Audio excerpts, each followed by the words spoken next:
यहाँ पर आप लोगों के सामने एक सवाल है दोस्तों। इस सवाल के लिए हम आपको 10 सेकंड का समय देते हैं। इस सवाल को लगा के दिखाइएगा। टाइमर शुरू होता है अब।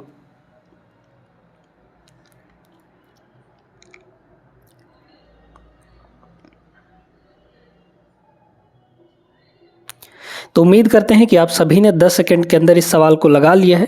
अगर नहीं लगाया है तो कॉन्सेप्ट सुनिएगा, 10 सेकंड के अंदर आप भी लगा सकते हैं ऐसे सवालों को। सुनिएगा, ऐसे सवालों के करने के लिए सबसे पहले आपको डिविजिबिलिटी रूल पता होनी चाहिए। हर एक नंबर का, चाहे 2 हो, 4 हो, 3 हो, 9 हो, 6 हो, 5 हो, 7 हो, 11 हो, इन सभी का डिविजिबिलिटी रूल पता होना चाहिए दोस्तों। तो अगर आपको नंबर्स का डिविजिबिलिटी रूल पता है तो इन सवालों को आप आराम से लगा सकते हैं। इसमें बोला गया है कि ये जो नंबर है ये 9 से विभाजित करने पर कितना रिमाइंडर निकाल कर देगा, है ना। चलिए, 9 का डिविजिबिलिटी रूल हम लोग समझते हैं कि क्या कहलाता है। 9 का रूल ये कहता है कि अगर किसी संख्या के अंकों को यानी डिजिट्स को जोड़ने पर 9 से कट जाए वो सम, तो वो पूरी संख्या 9 से कट जाएगी। और वो जो डिजिटल सम है यानी अंकों का योग जितना रिमाइंडर देगा 9 से डिवाइड करने पर, उतना ही रिमाइंडर ये संख्या देगी 9 से डिवाइड करने पर। तो हमको क्या करना है, अगर 9 से डिविजिबिलिटी पूछे तो कुछ नहीं करना है, आपको ये देखना है। एक तो तरीका ये है कि भाई इन सभी अंकों को जोड़ लीजिए, ठीक है। जोड़ेंगे तो कितना आ जाएगा, पहले जोड़ के देखते हैं, है ना। देखिए कितना हो जाएगा यहाँ पर, 8 2 10, 7 3 10, है ना। तो कितना हो गया, 10 10 20 हो गया, 20 और 4 5 9, 9 9 18, 18 2 20, 20 और 20 टोटल 40 हो गया यहाँ पे। तो आपका 40 हुआ। 40 को 9 से डिवाइड करिए। अब देख लीजिए कि रिमाइंडर कितना आएगा यहाँ पर, शेषफल कितना बचेगा। तो 9 चौके 36, 9 चौके 36, बचा कितना, 40 माइनस 36 करेंगे तो 4 बच जाएगा। रिमाइंडर कितना आ गया आपके पास, 4 आ गया। तो 4 इसका रिमाइंडर होगा, ऑप्शन नंबर ए होगा। दूसरा तरीका ये है, और ये रूल सिर्फ और सिर्फ 3 के डिविजिबिलिटी में और 9 के डिविजिबिलिटी में लगता है, जो हम अभी आपको बताने वाले हैं। देखिए 9 से पूछे या 3 से पूछे तो आप एक काम करिए, जितने अंक मिलाकर 9 हो जाते हैं उनको हटा ही दीजिए, ठीक है, क्योंकि वो 9 से कट जाएंगे तो रिमाइंडर वहाँ पर 0 बचेगा। जैसे ये अकेला 9 है तो इसको हटा दीजिए, है ना। 5 और 4 मिलकर 9 होगा, इसको हटा दीजिए। 7 और 2 मिलकर 9 होगा, इसको हटा दीजिए। अब बचा क्या है देख लीजिए, बचा है यहाँ पर 8 3 और 2। तो 8 3 11, 11 2 13 हो जाएगा। तो यहाँ पे हो गया 13 और इसको 9 से डिवाइड कर दीजिए। तो 9 कम 9 बचा कितना, यहाँ पे रिमाइंडर आपका 4 बच गया। तो बस 4 यहाँ से भी आ गया। तो इसको डायरेक्ट करना था आपको, सीधे सीधे देखिए कि कितने अंक मिलाकर 9 से कट रहे हैं, उनको हटा दीजिए और जो बचा हुआ है उसको जोड़ के 9 से डिवाइड करिए, रिमाइंडर निकाल लीजिए। 10 सेकंड के अंदर ही आ जाता, मतलब 5-6 सेकंड के अंदर इसका आंसर आ जाता आपके सामने, पर तब जब आप कॉन्सेप्ट जानते। ऐसे ही अगले सवाल पे चलिए, देखते हैं अगला सवाल। चलिए देखिएगा अगला सवाल। इस सवाल के लिए भी आपको 10 सेकंड का समय दे रहे हैं। वैसे 10 सेकंड इसमें नहीं लगना है, इसमें सिर्फ 5 सेकंड ही लगेगा। 5 सेकंड से भी कम समय लगेगा, लेकिन 10 सेकंड आप ले लीजिए।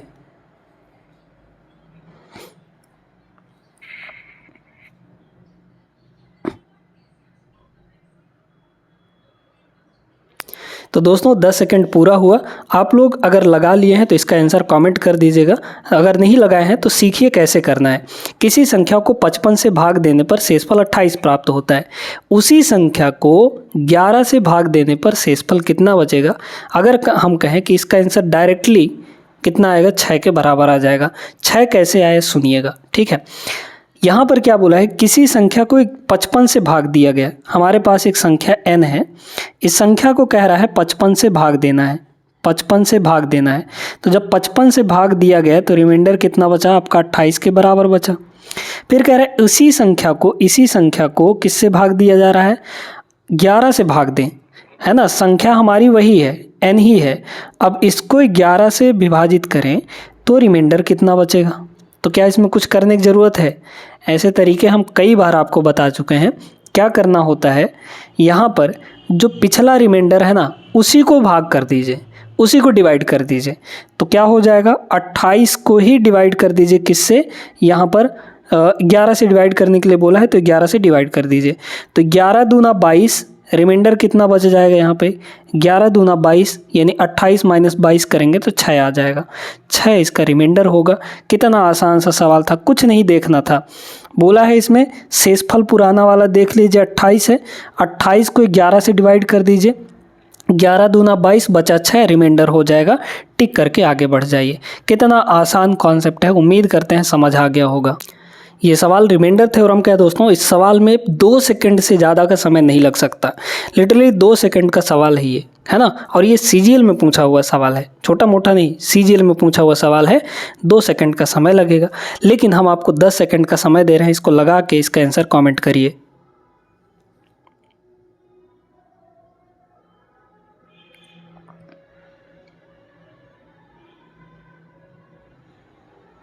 तो यहाँ पर 10 सेकंड पूरा हो चुका है। उम्मीद करते हैं आप लोगों ने लगा लिया होगा और आंसर कमेंट कर दीजिएगा, ठीक है। अब सीखिए कैसे, ठीक ना। यहाँ पे कह रहा है 19 की पावर 200 को 20 से विभाजित किया जाए तो शेषफल कितना बचेगा। हम आपको 2 तरह का रिमाइंडर सिखाने वाले हैं, देखिएगा बड़े ध्यान से। जैसे मान लीजिए कि हमारे पास एक संख्या है, यहाँ पर 8 है, ठीक है। यहाँ पर क्या है, 8 है।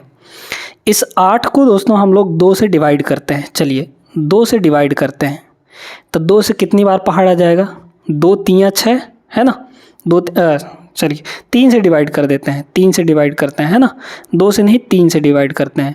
2 से डिवाइड करेंगे तो रिमाइंडर कुछ बचेगा ही नहीं, है ना। हमको रिमाइंडर देखना है। 2 तरीके का रिमाइंडर होता है, एक निगेटिव रिमाइंडर, एक पॉजिटिव रिमाइंडर, ठीक है। चलिए तो अगर 3 से डिवाइड करेंगे तो 3 दूना 6 है ना, 3 दूना 6, बचा कितना यहाँ पे रिमाइंडर 2 बचा। ये आपका पॉजिटिव का रिमाइंडर बचा है। यानी कि जब हम 8 को 3 से डिवाइड किए, 3 से डिवाइड किए तो रिमाइंडर कितना आया हमारा, यहाँ पर 2 के बराबर आया। ये पॉजिटिव रिमाइंडर है। अब निगेटिव रिमाइंडर कैसे आता है, इसको सुनिएगा। निगेटिव रिमाइंडर दोस्तों कुछ इस तरीके से आता है। अगर हम यहाँ पर 2 3 6, 3 दूना 6, 3 दूना 6, लेकिन एक बार और आगे चले जाएं, मतलब इस 8 से आगे चले जाएं तो 3 3 9 हो जाएगा। मतलब 3 बार अगर पहाड़ा पढ़ें हम लोग तो 3 3 9, मतलब यहाँ पे 9 हो जाएगा। अब इसको घटाएंगे तो 8 में से 9 घटाएंगे तो माइनस का 1 आएगा। आएगा कि नहीं, मतलब एक और रिमाइंडर यहाँ पे आया। कौन सा रिमाइंडर, निगेटिव रिमाइंडर।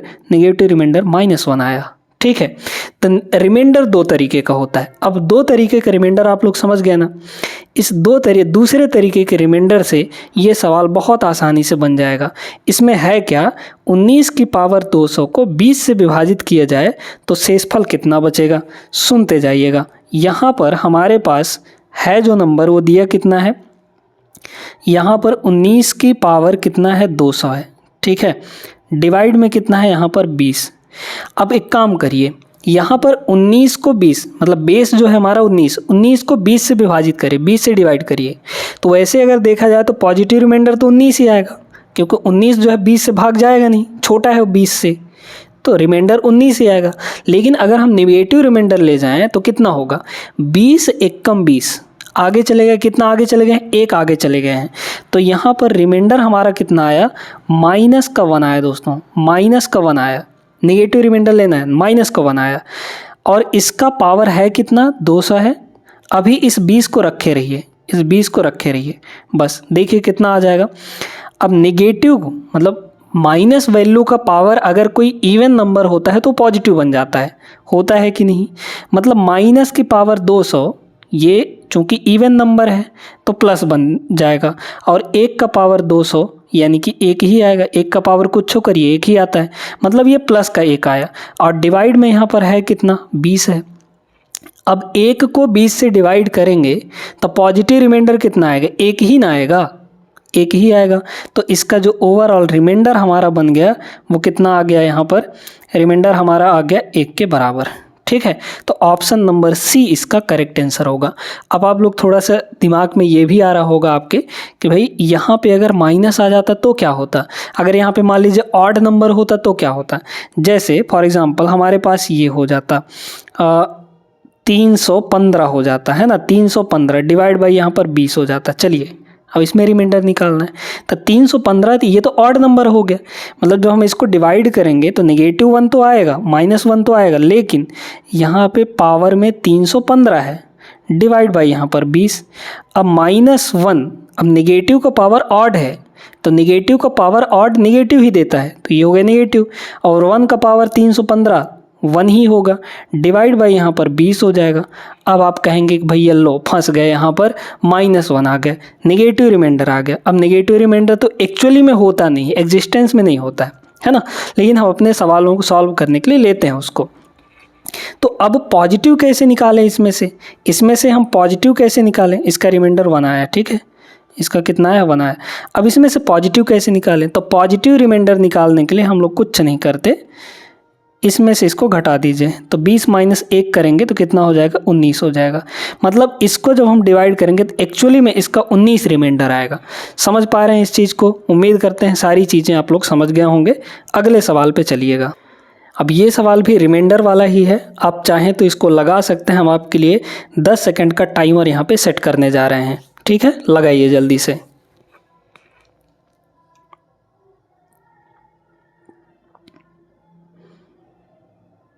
तो उम्मीद करते हैं दोस्तों कि आपने लगा लिया होगा और आंसर कमेंट कर दिया होगा, ठीक है। सीधा सीधा है, इसमें कुछ भी नहीं है। देखिए 9 की पावर 20 है, ठीक है, कितना है यहाँ पर देखिएगा, थोड़ा सा ध्यान दीजिएगा।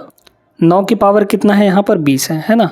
9 की पावर 20, अब प्लस का यहाँ पर कितना है 4 है ना, डिवाइड बाई 2 है ना, 2 है यहाँ पर, और डिवाइड में 4 से भाग दिया जा रहा है, तो रिमाइंडर कितना बचेगा। अब 4 से हम इनको इंडिविजुअली डिवाइड करेंगे, एक साथ नहीं डिवाइड करेंगे, इंडिविजुअली।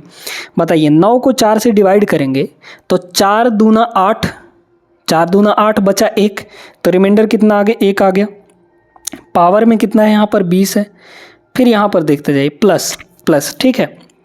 2 को 4 से डिवाइड करेंगे तो भाई 4 से डिवाइड करेंगे अगर 2 को, है ना, 4 से डिवाइड करेंगे तो भाई 4 से तो छोटा है 2, मतलब रिमाइंडर उतना ही रहेगा, 2 का 2 ही रहेगा, तो इसका रिमाइंडर 2 आ गया।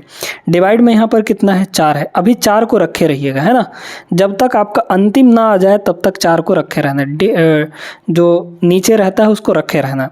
देखिए 1 की पावर 20 तो 1 ही होगा, 1 का कुछ और पावर करिए 1 ही आता है, प्लस 2 है यहाँ पर, डिवाइड बाई 4 हो गया, इक्वल टू यहाँ पर 3, और ये डिवाइड बाई 4 हो गया। अब 4 से ये छोटा है ना, तो भाग थोड़ी ना जाएगा, तो रिमाइंडर यही ना होगा, तो रिमाइंडर कितना आ गया आपका 3 के बराबर आ गया। ऑप्शन नंबर बी इसका राइट आंसर होगा। एक रिमाइंडर वाला और हम आपको सवाल देते हैं, बहुत बढ़िया सवाल है, चलिए लगाइए, 10 सेकंड का टाइमर ले लीजिए।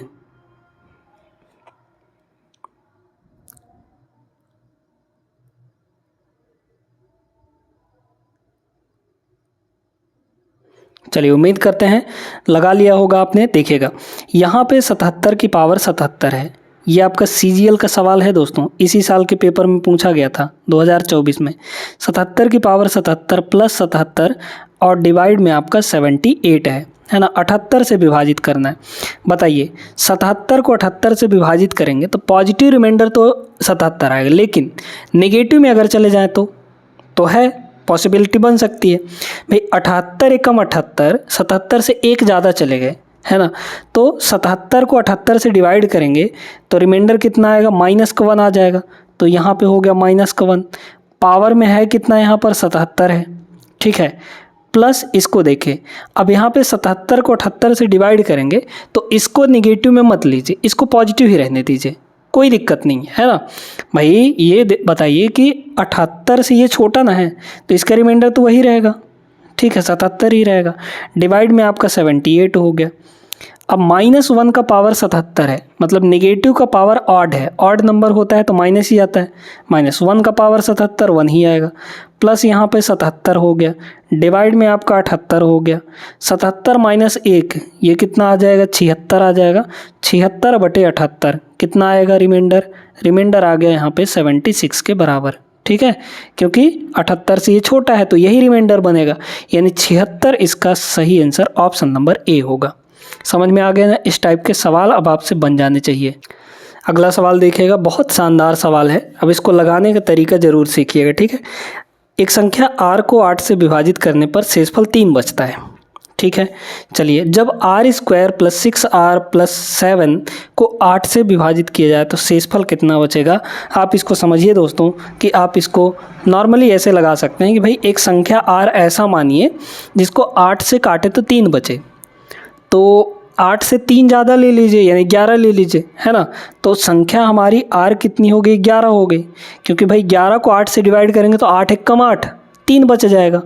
सेटिस्फाई हो गया ना, तो r हमारा 11 हो गया। अब इसको देख लीजिए, r का स्क्वायर मतलब 11 का स्क्वायर तो 121 होगा। जब सवाल ना बने ना तो ऐसे एग्जाम्पल ले लेके देख लीजिए। प्लस यहाँ पे 11 इंटू 6 मतलब कि 66 हो गया, 66 प्लस यहाँ पर 7 हो गया, सब को जोड़ लीजिए तो 7 6 13, 13 1 14 के 4 हासिल 1 हो गया, 6 1 7, 7 2 9 और यहाँ पर 1 हो जाएगा। अब इसको कह रहा है 8 से विभाजित करो भैया, कर दीजिए तो 8 दूना 16, बचा कितना यहाँ पे आपका 3 तो 34 हो गया, 8 चौके 32, रिमाइंडर कितना बच गया 2 के बराबर, है ना भाई। 34 माइनस 32 करेंगे तो 2 ही आएगा, रिमाइंडर 2 आ गया, ऑप्शन नंबर ए होगा। इस तरीके से भी आप लोग इस सवाल को लगा सकते हैं। उम्मीद करते हैं कि आज के इस क्लास में जितने भी सवाल हम आपको करवाए हैं अच्छे से समझ में आ गए होंगे और इन सवालों को आप आराम से बिना किसी दिक्कत के 5 से 10 सेकंड के अंदर मैक्सिमम लगा सकते हैं, ठीक है ना। इस वीडियो को लाइक कर दीजिए, चैनल को सब्सक्राइब कर लीजिए। मिलते हैं अगले क्लास में, तब तक के लिए जय हिंद।